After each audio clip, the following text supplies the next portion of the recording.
That man in the blue silk kimono, after forcing me to yield to him, laughed mockingly as he looked at my bound husband. How horrified my husband must have been, but no matter how hard he struggled in agony, the rope cut into him all the more tightly. In spite of myself, I ran stumblingly toward his side, or rather I tried to run toward him, but the man instantly knocked me down. Just at that moment, I saw an indescribable light in my husband's eyes, something beyond expression. His eyes make me shudder even now. That instantaneous look of my husband, who couldn't speak a word, told me all his heart. The flash in his eyes was neither anger nor sorrow, only a cold light, a look of doubting. More struck by the look in his eyes than by the blow of the teeth, I called out in spite of myself and fell unconscious. In the course of time, I came to and found that the man blue silk was gone. I saw only my husband, still bound to the root of the cedar. I raised myself from the bamboo blades with difficulty and looked into his face, but the expression in his eyes was just the same as before. Beneath the cold contempt in his eyes, there was hatred, shame, grief, and anger. I don't know how to express my heart at that time. Reeling to my feet, I went up to my husband. "Takehiro," I said to him, "since things have come to pass, I cannot live with you. I'm determined to die, but you must die too. You saw my shame. I can't leave you alive as you are." This was all I could say. Still he went on gazing at me with loathing and contempt.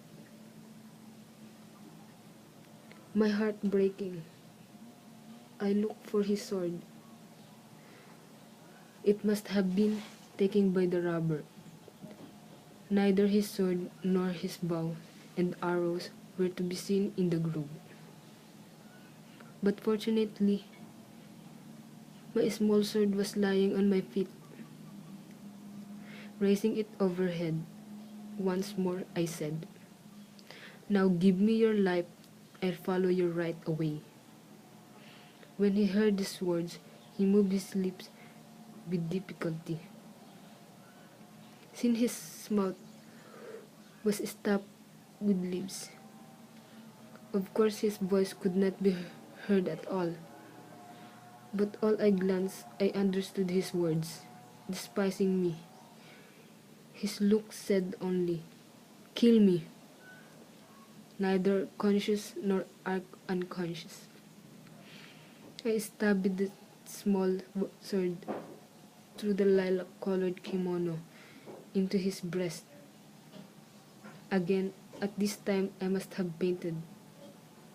But the time I managed to look up, he had already breathed his last, still in bonds. A streak of sinking sunlight streamed through the clump of cedars and bamboos and shone on his pale face.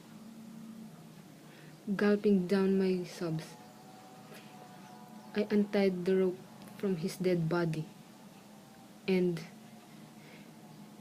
what has become of me since, I have no more strength to tell you.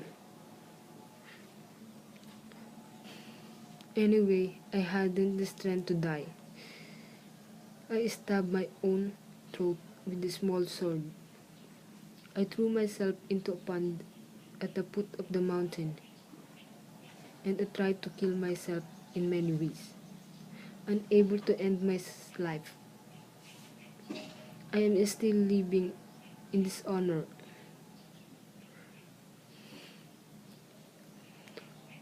Worthless as I am, I must have been forsaken even by the most merciful Kwannon. I killed my own husband. I was violated by the robber. Whatever can I do? Whatever can I?